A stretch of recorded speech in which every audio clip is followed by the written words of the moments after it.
समुद्र आमको शिक्षा दे थाए दे समुद्र को जिते बड़े आम कौन जिनस पकई दौ ता पुणी थे पाखक पलि आसे बाहर को पलि आसे समुद्र किसी रखे ना ए आमको शिक्षा या मिले जीवन रे आम जहाँ भी इनकम करूँ जिते जहाँ आमर आय हो व्यय हो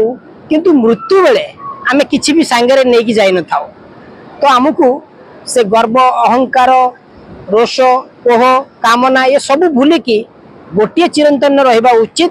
दे समुद्र परी शांत रहा शिखंतु कूलर जुआर सहित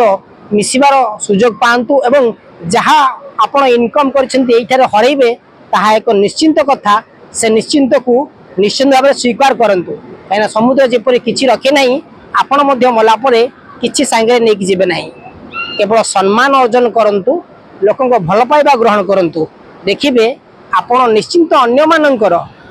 हृदय रहिबे मला परे मध्य।